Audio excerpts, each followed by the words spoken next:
If you're going to training camp practices, there's a surprise for you. Some shade.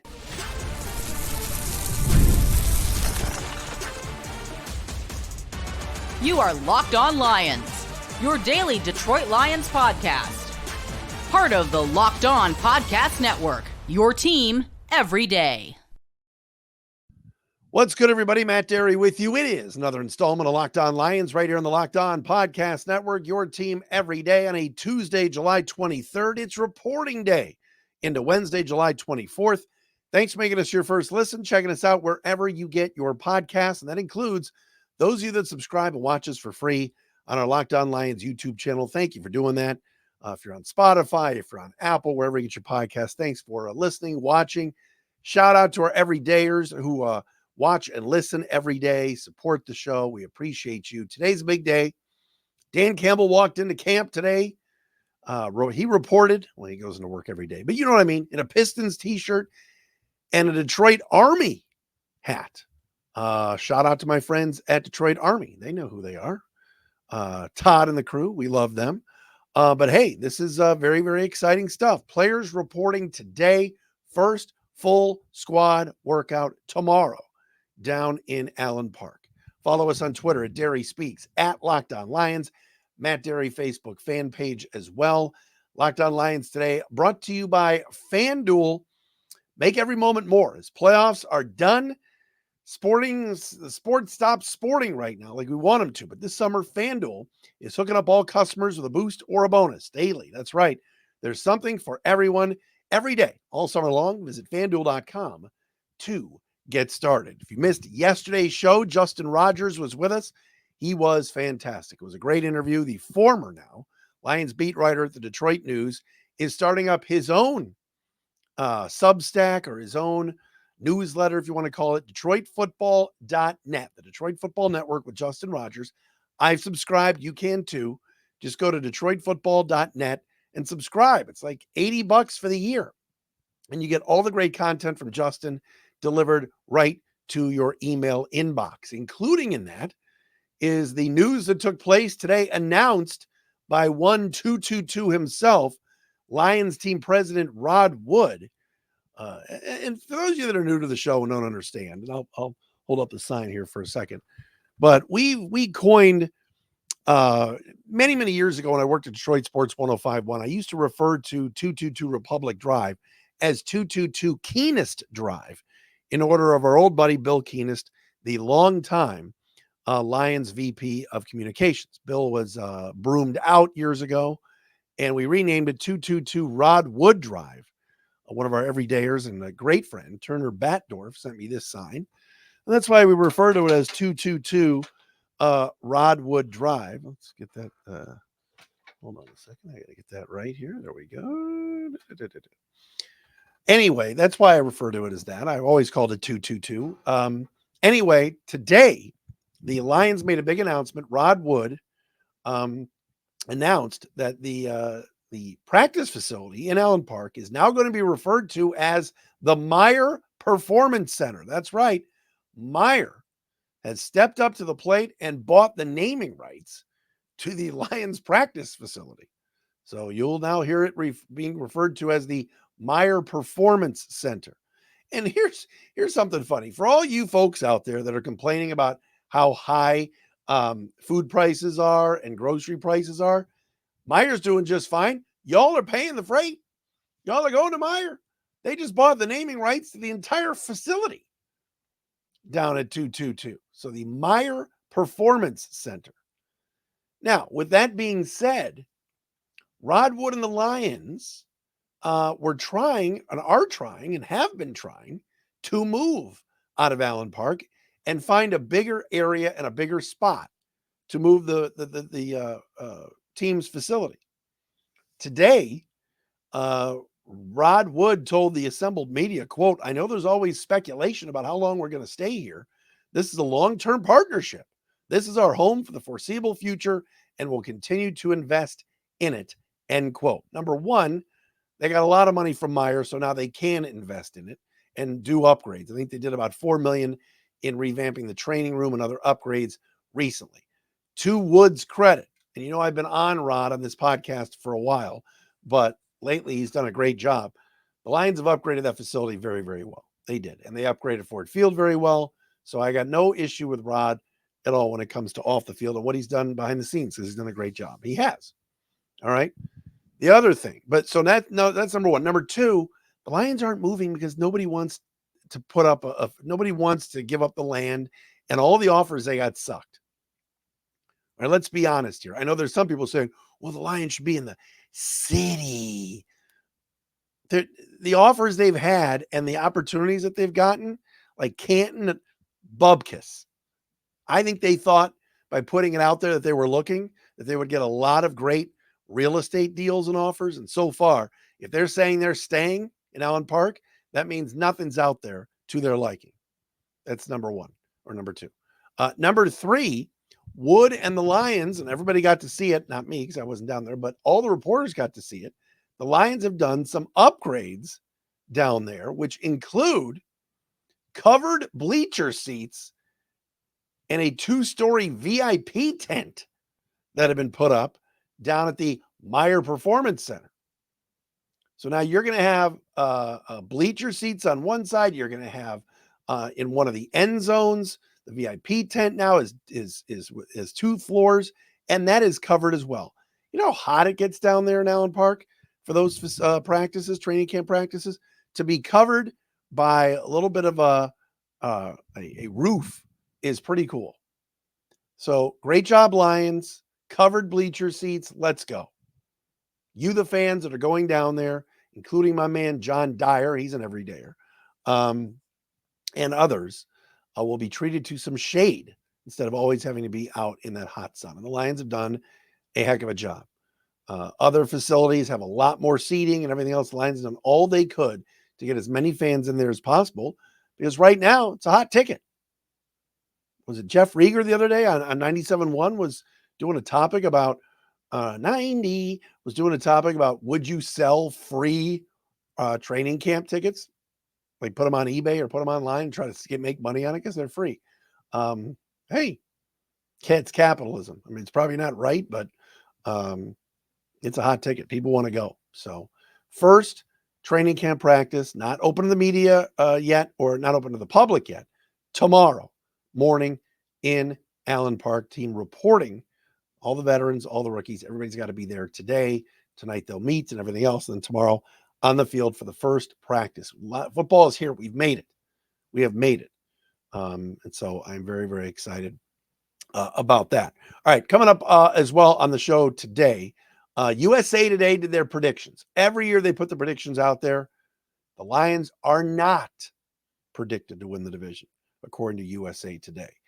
We've got our call of the day, courtesy of our SpeakPipe voicemail system. So if you go to SpeakPipe, pipe.com/Dairy podcast page, you too can maybe be featured on the show and leaving a voicemail. We've had all good ones. I haven't had any crank calls. I haven't had any swearing. It's all been good.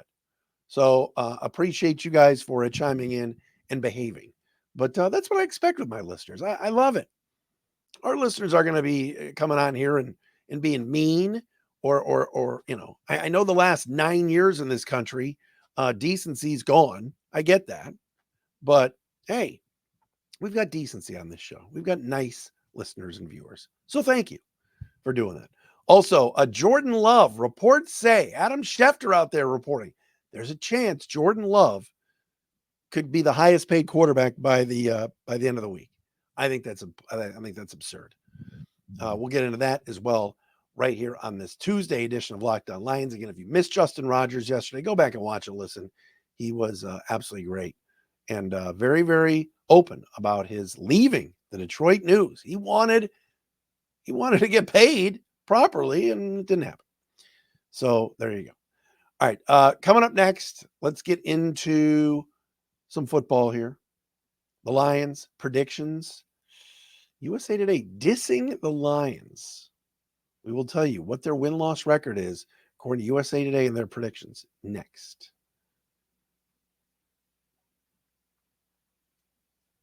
Locked On Lions today brought to you by LinkedIn Jobs. When you're hiring for your small business, you want to find quality professionals that are right for the position, right? That's why you have to check out LinkedIn Jobs. LinkedIn Jobs has the tools to help find the right professionals for your team faster and for free. I've posted on LinkedIn Jobs. It's really, really easy. They even put that little purple halo over your picture that says hiring, so people know when they see you on LinkedIn you're looking for good people and that you are hiring. LinkedIn isn't just a job board. LinkedIn helps you hire professionals you can't find anywhere else, even those who aren't actively searching for a new job, but might be open to a perfect role. In a given month, over 70% of LinkedIn users don't visit other leading job sites. So if you're not looking on LinkedIn, you're looking in the wrong place. On LinkedIn, 86% of small businesses get a qualified candidate within 24 hours. Hire professionals like a professional on LinkedIn. Here's what I want you to do. Post your job for free at linkedin.com/LockedOnNFL. That's linkedin.com/LockedOnNFL to post your job for free. Terms and conditions apply.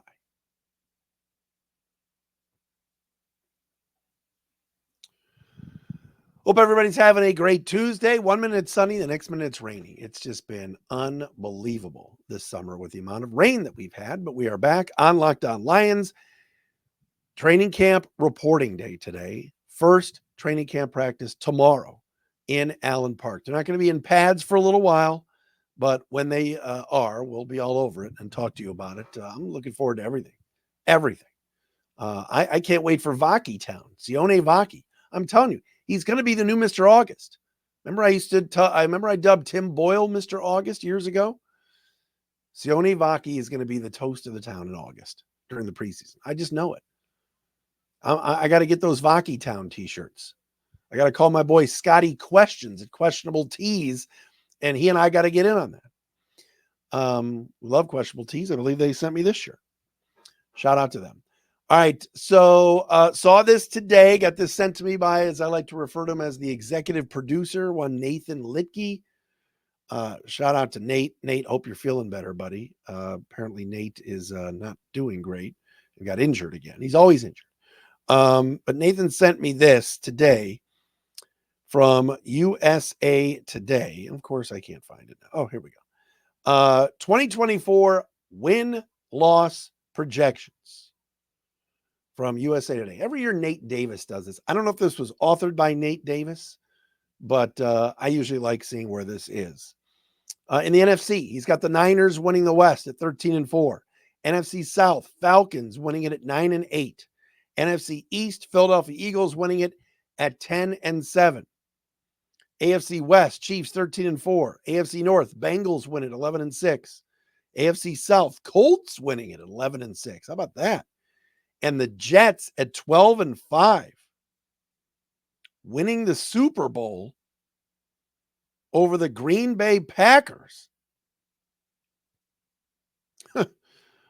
Wow. Your Detroit Lions predicted to finish second at 11-6, with Green Bay picked to win the NFC North at 13-4. Tied for the best record in football with the Niners. Nate Davis of USA Today picks the Jets over the Packers in the Super Bowl. So Aaron Rodgers' revenge over Gutekunst and the Pack. Bears, by the way, 9-8, not in the playoffs. Or actually, yes, the last playoff seed is the Bears. And the Vikings finishing at 5-12. So I picked the Lions to go 10-7 and still win the division. I think the division is going to be a slobber knocker. I think it's going to be difficult. I hope I'm wrong. I think there's going to be a lot of difficult games on this Lions schedule as opposed to last year. Lions may end up being a better team, especially with their revamped secondary. But I don't think they're winning 12 games like they did last year. At Houston on a Sunday night's tough. At Dallas, again, going to be tough. Packers at 425, tough. Even at Arizona, I keep saying this. That's a tough game. Not a lot of gimmies on this schedule like last year. Raiders was a gimme last year. Falcons was a gimme last year. Carolina at home was a gimme last year. Vikings at the end of the year playing Nick Mullins, those were gimmies. Those were tough games, but they were gimmies. I don't know about Green Bay winning 13 games. I know it's chic. I know there's a lot of people out there that like the Packers. Heck, Peter Bukowski, of course, Locked On Packers. He's picking the Packers to win the division. Of course, it's a tired bit, an old bit from Pete. But I don't think they're as good as the Lions. Unless Jordan Love is just the end-all, be-all and takes what he did in the second half of last year and runs with it to the point where he's just dominant. I'm not seeing it. I think the Packers' offensive line is a step back from what it was last year. Remember, first half of last season, they were a mess. Yeah, they got hot at the end of the year, and they absolutely dominated Dallas in the playoffs. Heck, they probably should have beaten the Niners. But 13-4 and going to the Super Bowl, I don't see that. Defense is better. They made a lot of good upgrades in free agency at safety, in the draft, but I'm still picking the Lions to win this division. Not Green Bay. But according to this, again, USA Today's got the Packers at 13-4. The other playoff teams, the Rams, Lions, and Bears. Cowboys 8-9. Wow. Worst record predicted is, no surprise, New England at 3-14. Keep an eye on New England and Matthew Judon. I still think that if there's some sort of injury in training camp for the Lions on the edge, that we could be hearing the name Matthew Judon. I wonder what it would take to get him. Again, if the Patriots want a third rounder next year, Lions don't have one right now. Keep that in mind. Green Bay's good. Don't get me wrong, but my gosh, Christian Watson is never healthy. Never healthy. So Green Bay 13-4, Lions 11-6, Bears 9-8, and the 7 seed making the playoffs. That's a stretch also. And Vikings 5-12. I think the Vikings are better than a 5-12 team. I don't agree with a lot of that right there. Here's the thing too. I get it about about picking against the Lions, and it's a chic thing to do to go against the grain. The Lions last year won 12 football games, 2 playoff wins, and they got better. Who did they lose that you're sitting there going, oh no, they lost? Jonah Jackson? They upgraded with Kevin Zeitler. Josh Reynolds? Remains to be seen if they've upgraded there. I like Josh Reynolds. Good football player. Tell me who else is not on the team from last year. Chauncey Gardner-Johnson? Please. Guy barely played. I see upgrades on the D-line. I see upgrades big time in the secondary. I think the O-line, the starting group, is better than it was a year ago. Running back room is loaded. Sam Laporta is a beast. Tight end room is really good. Bringing Brock Wright back. James Mitchell. There's talent. DJ Reader is a massive upgrade. You're telling me this team's going to finish in second place? I'm not trying to be a slappy or a homer here. I don't see it. Am I picking them to win the Super Bowl? No. Still think San Francisco is going to be tough. The AFC's loaded again. But I'm not seeing what USA Today is seeing. All right, let's do our call of the day here, shall we? Let's make this happen. Call of the day on our SpeakPipe at speakpipe.com/dairy podcast page.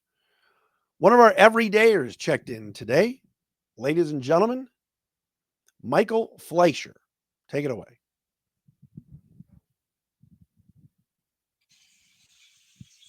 Hey, Matt. Michael Fleischer from Birmingham here, an everydayer, and love the show. Keep up the great work.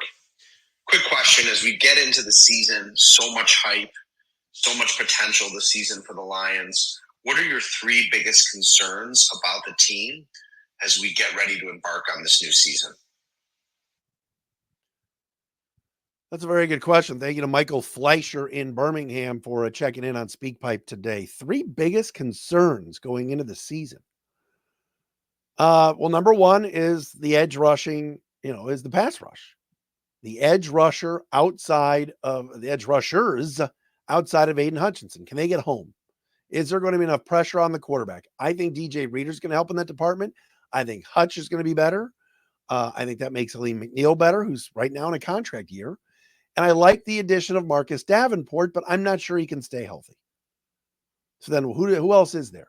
Is Kaminsky ready to bounce back? Are we going to see finally the Josh Paschal consistently that we've been waiting for? Is a kid from the CFL Betts any good? James Houston going to stay healthy? And can he be on the field enough to be that threat to rush the passer? A lot of question marks about that. That's a concern for me. Number 2, you heard Justin Rogers say it yesterday. I asked him this question, and he said Jamison Williams. He said, if J-Mo can't step up and be in that Reynolds role, will there be enough at receiver to make this offense go the way it has the last few years? J-Mo is certainly a concern. I hope he's the man this year. But again, the drops, the route tree, is he able to run enough? Is he be on the field a lot? That's a concern for me. And of course, the schedule is a concern. 3 out of the first 4 at home. I love that. The Lions home crowd's the best in the league. That place will be jumping for Sunday night against the Rams September 8th. But 4 out of 5 on the road with Dallas, Minnesota, Green Bay, Houston, having to go to Indianapolis. We just told you USA Today thinks they're winning the division. They got to go to San Francisco. That's a concern for me. Is that the level of opponent and the bullseye on their backs, teams gunning for the Lions, could be difficult. But other than that, I'm excited. Secondary is not a concern anymore. Quarterback is not a concern. The linebacking crew, I think Jack Campbell is going to be fantastic this year. I see a big rise for him this year. Big rise. All right, next, I have to comment on this Jordan Love stuff that's going on in Green Bay. We will do that right here on Locked On Lions. Hey, the program today is sponsored by FanDuel. We love sports. We love them so much, we don't want them to stop, but this summer is a little bit slow. Now, Tigers are playing really good baseball right now. Really good baseball. They're like the hottest team in baseball in the month of July. Smoked my Guardians again last night. We can't beat the Tigers. I don't know what this is. But fewer games, sports aren't sportsing like they used to, and you want them to. FanDuel can keep the sports going for you whenever you want. All you got to do is open up the app and dream up bets anytime that you are in the mood. And this summer, FanDuel is hooking up all customers with a boost or a bonus. That's right. Daily. Something for everyone every day, all summer long. So head over to FanDuel.com and start making the most out of your summer. FanDuel, official sports betting partner of Major League Baseball. All right, so the news came out, I believe, yesterday. Jordan Love, the Green Bay Packers, fine young quarterback, finally got an opportunity last year after Aaron Rodgers left. Started slow, ended up great, wants a new contract. And he's not going to practice. We're talking about practice. He's not going to practice and participate in practice. He'll be at the facility. He will stand there. He will not practice until the contract situation is resolved. Packers general manager Brian Gutekunst said he believes they're close and they're working out a new deal. Remember, Jordan Love is now entering his 4th season. He's been sitting around. Wants a new deal. Played well last year. Adam Schefter of ESPN reporting he could be the highest paid guy by the end of the week and could be at around $56, $57 million a year. That's ridiculous. Jared Goff is making 53. Jared Goff's been to a Super Bowl. Jared Goff has taken 2 teams to the NFC Championship game. He's had more than one half of a season of success. Same with Joe Burrow. Same with Kirk Cousins, for that matter. Trevor Lawrence is now the highest paid quarterback. Trevor Lawrence has been to a couple Pro Bowls. Jordan Love has had one half of one season. Remember last year, like week 4, week 5, you had Nash. I remember Adam Shine on Sports. He was on Sirius, and he just was like, railing about this is not the guy. Love is not the guy. When the Lions beat up on Green Bay back in September of last year, Jordan Love looked lost. He flipped a switch. He destroyed the Lions on Thanksgiving. He destroyed the Cowboys in the playoffs. I don't blame him for sitting out. He wants what he deserves, more money. But this notion of $57 million a year? If you're Green Bay, how do you know? And the Packers have always been stingy about money. They have said, we want to put enough good players around Jordan Love, and if we sink in too much money into him, we might not be able to do that, which is code for we probably don't think a 5 in front of the number is worthy. But here we go again. Dallas, they start 1-3, McCarthy's out. Philly, Sirianni on the hot seat to start the year. San Francisco, Ayuk wants to be traded. Green Bay, Jordan Love, not practicing. Detroit, crickets. No distractions, no nothing. Lions have the best culture in the NFL right now and are distraction-free. So that works out quite well. I don't blame Jordan Love for trying to get paid and sitting out some practices in July. We're not playing real football until the 8th of September. But still a little bit of a distraction. And no, I don't think he should be the highest paid quarterback in the league. He hasn't done enough yet. But again, it's all about timing. All right, this has been a Tuesday edition of Locked On Lions. We will recap tomorrow's first practice from Allen Park as the Lions open up training camp. It is here. Thank you for making us your first listen. Thanks to our everydayers that are out there. Hit me up on the voicemail at speakpipe.com/Dairy podcast page. We'll do another call of the day tomorrow.